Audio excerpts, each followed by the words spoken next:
welcome to the debate. Today, we're delving into a question of character that really it impacts every social interaction we have. What is the true nature of niceness, and how does it relate to genuine competence and integrity? Right. And we're really challenging the widely accepted idea that niceness is just inherently good.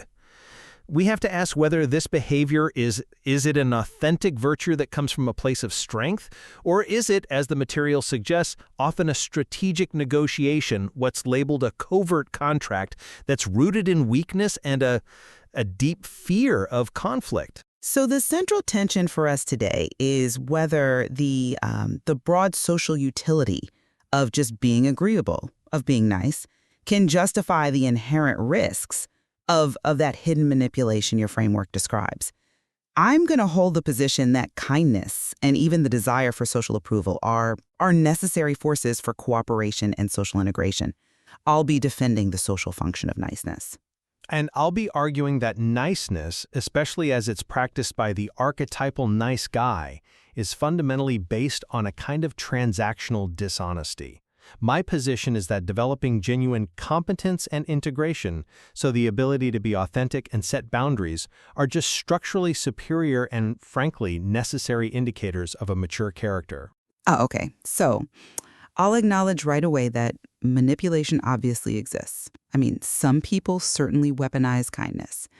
But the conceptual leap that equates a simple desire for social approval with inherent weakness or dishonesty, it seems cynical and potentially damaging to the social fabric. We're social creatures, and social contracts, from simple neighborly interactions all the way up to diplomacy, they all need some level of deference, of compromise to maintain equilibrium.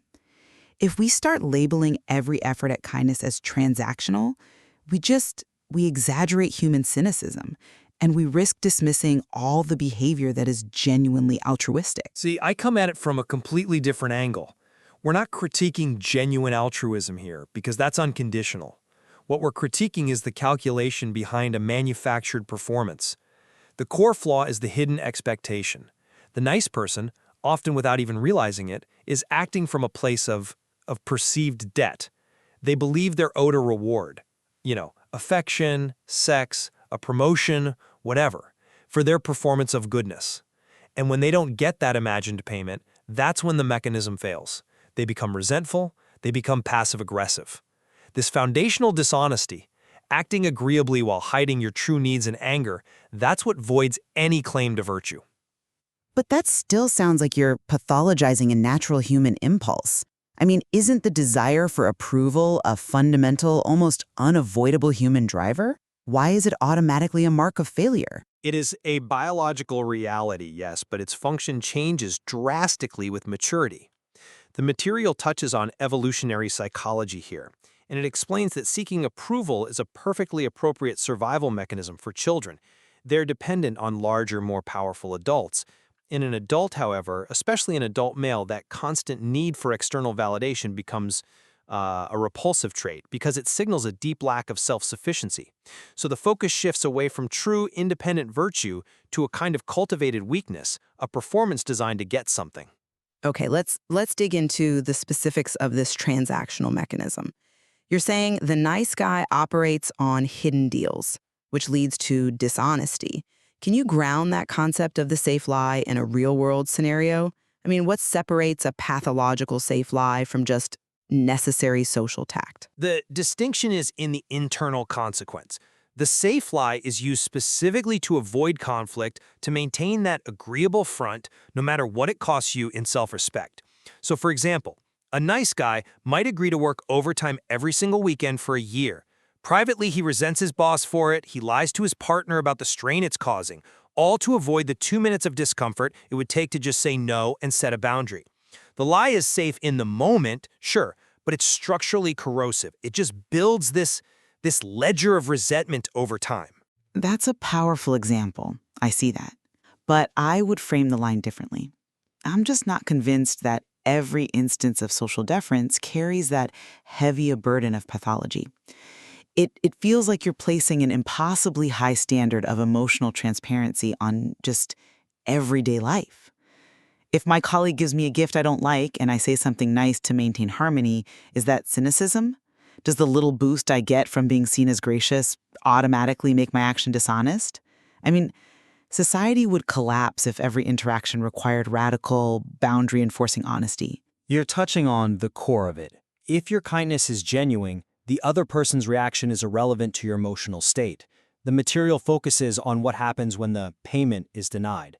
So if you accept that gift and a week later you're silently punishing your colleague, maybe you're slow to respond to their emails, you're withholding information, because they didn't offer some reciprocal kindness you subconsciously expected, that resentment proves the transactional nature of the original act. True kindness is self-contained. This manufactured niceness is just a cheap way to get an expensive emotional reward. So the argument is that this conditional niceness leads to resentment, and that manifests as passive aggression and conflict avoidance. But if that's the diagnosis, the solution in the material seems to be this dramatic shift toward being almost confrontation-ready, which brings us to the material's claim about competence, the whole harmlessness versus goodness idea. Exactly. And this is central because it ties the psychological weakness of the nice guy directly to his capability.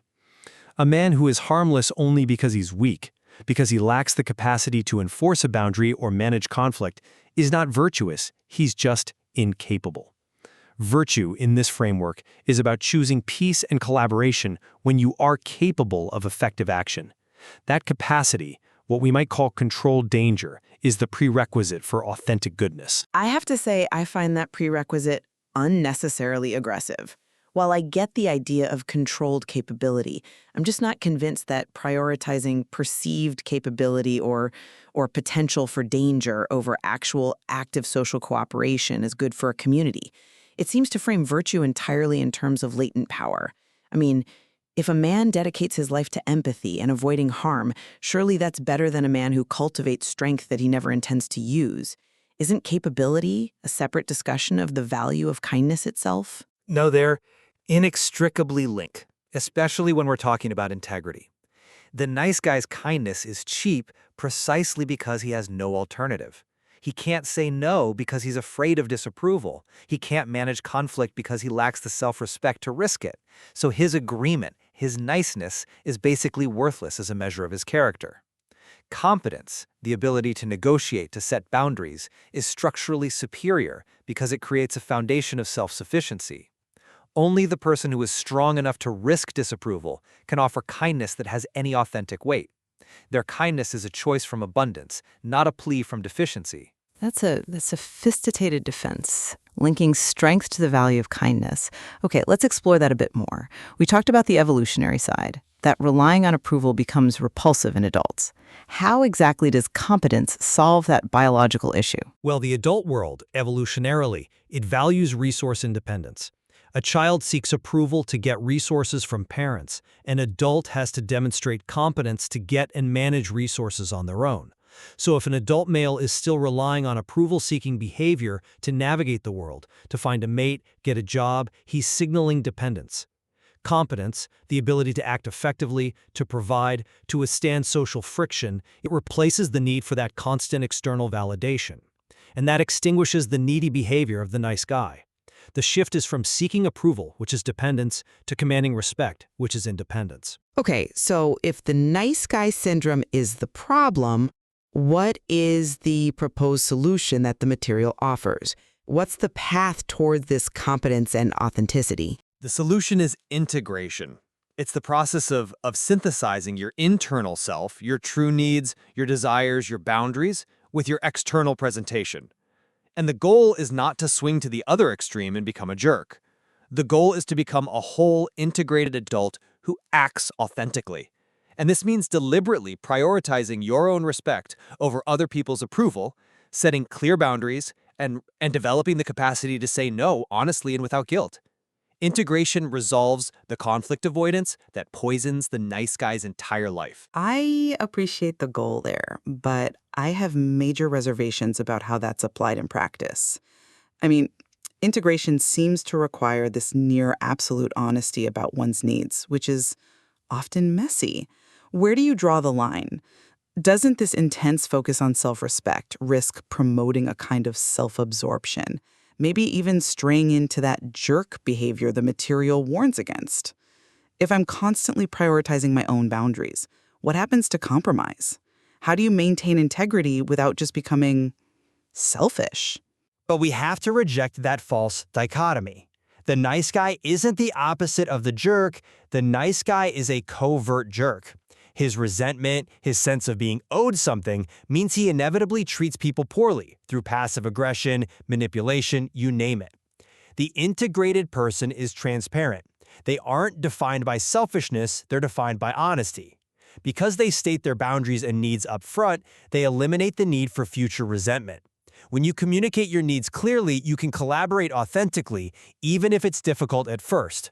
So the integrated person creates friction up front to prevent that slow, corrosive decay of resentment down the line. I do see the structural logic in that, but I still question the social feasibility. I mean, think about a complex social ecosystem, a big family, a high-pressure office.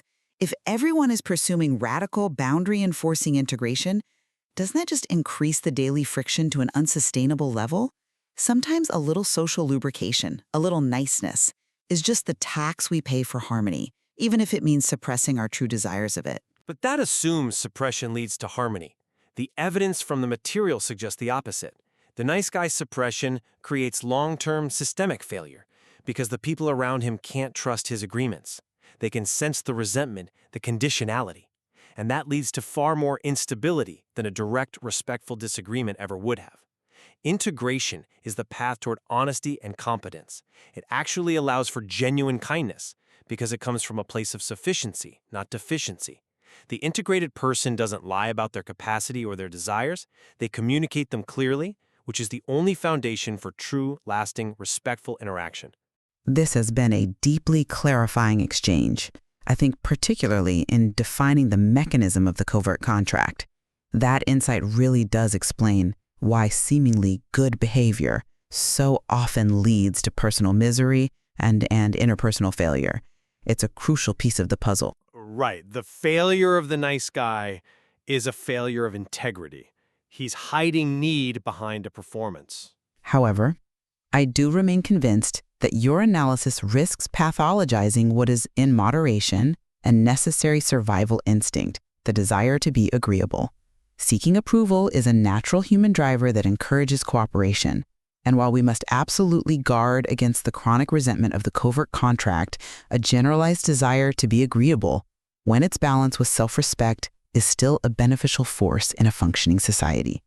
The complexity of social life just demands compromise. And I would reiterate that authentic goodness isn't defined by the absence of capability. That's just harmlessness, but by the choice to use capability constructively. That's competence. The fundamental dishonesty of seeking approval over self-respect makes traditional niceness an unsustainable, manipulative strategy. Competence and integration provide a far more robust, honest, and ultimately a more kind framework for mature behavior.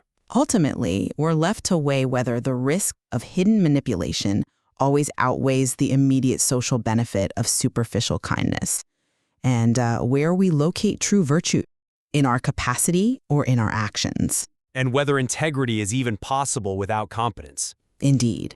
We've both illuminated the need to really examine the motivations behind acts that seem virtuous on the surface. We encourage our listeners to explore this material further and weigh the evidence for themselves.